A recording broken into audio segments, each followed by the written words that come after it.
A German shepherd limps into a police station, covered in blood, with a little girl tied to his back. Officers freeze. Who was this dog? Where had he come from? Moments later, the FBI is called. But when they follow the dog through the forest, what they discover leaves them speechless. It was an ordinary morning at the Hannah Giant police station. Officers were chatting over coffee, flipping through paperwork, when the front doors burst open. A collective gasp followed as a massive German shepherd staggered inside, his fur soaked in blood. But that wasn't all. Strapped tightly to his back was a little girl, unconscious, her arms bound and face pale as snow. Time froze. The dog panted heavily, his legs trembling but unyielding. He didn't bark, didn't growl, just looked directly at the officers with eyes full of urgency and pain. The girl's pink hoodie was torn, streaked with dried blood, and a rope dug into her tiny wrists. For a moment, no one moved. Then chaos erupted. "Get medical, now!" shouted Officer Ramirez, bolting forward. One officer reached for the dog gently, but he growled low, staying between them and the girl. Something was very wrong. And as the station scrambled into motion, they all sensed it. This was just the beginning. Officers circled cautiously, radios crackling as they called for emergency backup. The German shepherd stood firm, blood dripping from a wound on his side, yet his focus never wavered. His body shielded the girl, every muscle coiled to protect. A younger officer tried to approach with a blanket, but the dog bared his teeth, warning him off. "Wait," said Officer Ramirez, crouching low. "Look at the rope." Everyone's eyes dropped to the girl's restraints. The knots were precise, military grade, not something a random kidnapper would know. "This isn't some accident," someone muttered. "Someone trained did this." Another officer scanned the girl's clothes and spotted a small tracking tag stitched into her waistband, barely visible. That was all it took. Within minutes, the FBI was notified. A field team was already on standby nearby for an unrelated operation. Now, they were on the way here. The police cleared the lobby and prepped the girl for transport, but no one could shake it. This dog wasn't just lost. He had come with a message. Paramedics burst through the station doors, rushing straight to the girl. One gently placed 2 fingers on her neck. "She's alive," he confirmed, but barely. Her pulse was weak, her lips dry and cracked. As they carefully untied her, bruises bloomed across her skin, old and new. The room went silent with horror. The German shepherd didn't move, not until they placed her on the stretcher. Even then, he followed every motion, inch by inch, eyes never leaving her. When a medic reached to lift her, the dog gave a warning growl, low, guttural, protective. It was like he was saying, "Not without me." Officer Ramirez stepped in. "Let him ride with her," he told the paramedics. "If he came all this way, he's not leaving her now." One medic nodded. "Fine, but we need to hurry." As they wheeled her out, the dog limped after them, blood still dripping from his side. Cameras flashed from stunned bystanders outside. No one understood how, but somehow, this dog had saved her. Back at the station, an officer scanned the dog's microchip while paramedics tended to his wounds. The computer beeped and the screen lit up with a name, Chase, a military K-9 once part of a classified unit. But what stunned everyone was the last update. Missing in action, presumed dead. 7 months ago. Ramirez stared at the file, jaw tight. This dog's a ghost. The report mentioned a covert raid gone wrong overseas. Only fragments of the unit returned. Chase had vanished in the chaos. No body, no trace, nothing until now. "How did he end up here? With her?" another officer asked, baffled. There were no easy answers. The only person who might have known was unconscious in a hospital bed. And the dog, though alive, carried injuries no ordinary stray could have survived. Scars, bullet grazes, burn marks. Whatever Chase had been through, it hadn't broken him. He hadn't just returned, he had come back with a mission. And someone had tried hard to make sure he never would. The rumble of black SUVs signaled the FBI's arrival. Agents in dark suits filed into the station, led by Special Agent Lena Moore, sharp-eyed, composed, no stranger to chaos. Ramirez briefed her quickly, pointing to the surveillance footage, the girl's restraints, and Chase's microchip record. Moore studied the screen, her expression unreadable.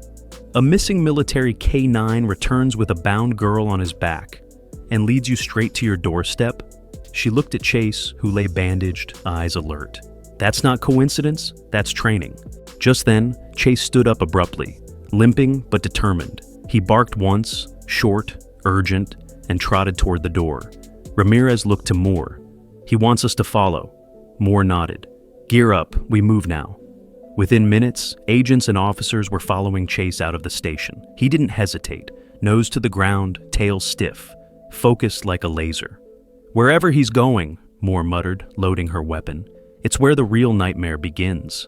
And with that, they disappeared into the forest. The forest swallowed them whole. Thick branches clawed at their jackets, mud clung to boots, and every step brought them deeper into silence. Chase moved with eerie precision, nose low, pausing only to sniff patches of disturbed soil or broken twigs. He wasn't just wandering, he was tracking something human. Then they saw it, drops of blood on leaves, small and scattered, but fresh. Still bleeding, an agent whispered. Further ahead, torn fabric dangled from a thorn bush, a piece of a sleeve, pink, the same shade as the girl's hoodie. Chase sniffed it, growled low, then pressed on with renewed urgency. Carved into the bark of a tree were strange symbols, crude, deliberate, not natural. Moore took a photo. These aren't just scratches, they're marks. Someone left a trail or a warning. Chase suddenly stopped, ears perked. From the distance, a faint metallic sound echoed. Chains? Moore raised her hand. Weapons ready. We're close. The trees stood still, as if holding their breath. Something waited ahead. Through a dense thicket of pine, Chase slowed to a crawl, then stopped behind a fallen log. Moore raised her hand, signaling the team to stay low. Just ahead, barely visible through the trees, stood a small, decaying cabin. Its wood weathered, windows covered with black plastic, and a rusted chimney curling smoke into the air. A generator hummed faintly behind it.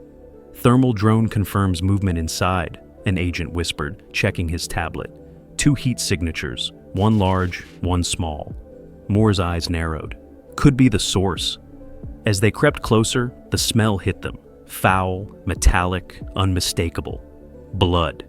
Inside, through a crack in the boarded window, they saw chains bolted to the floor, and a wall covered with grainy photos of children, some missing, some never identified. Oh my God, someone breathed. They'd found a predator's den. Just then, Chase's ears twitched. He growled, low, alert.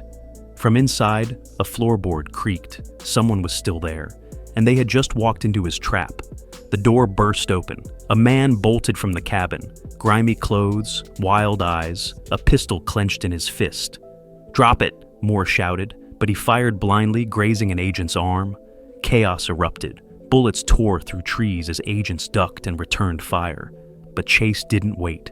With a snarl, the injured German shepherd lunged forward, closing the distance in seconds.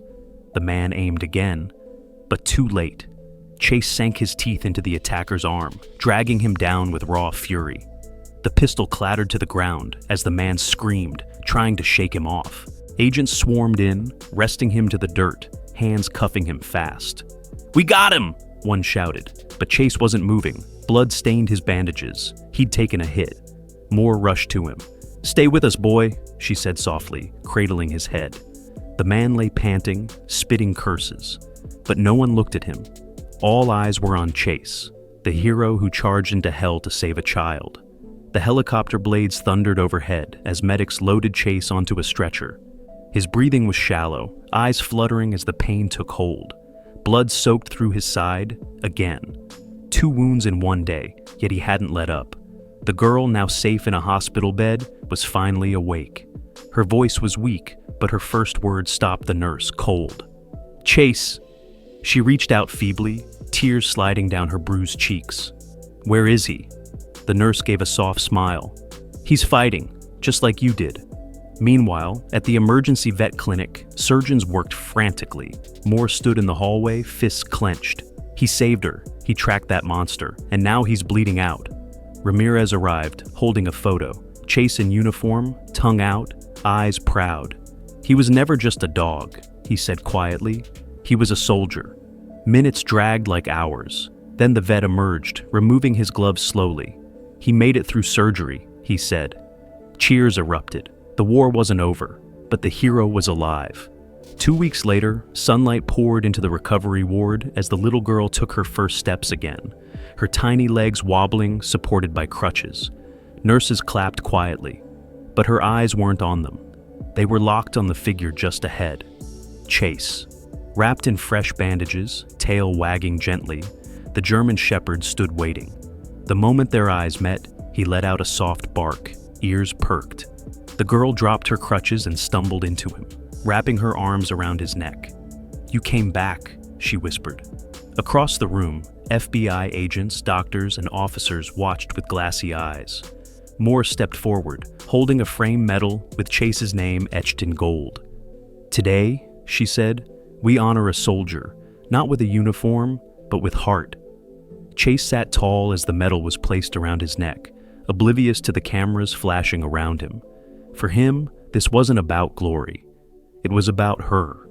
And as she leaned into him, smiling through tears, everyone understood. He had already won.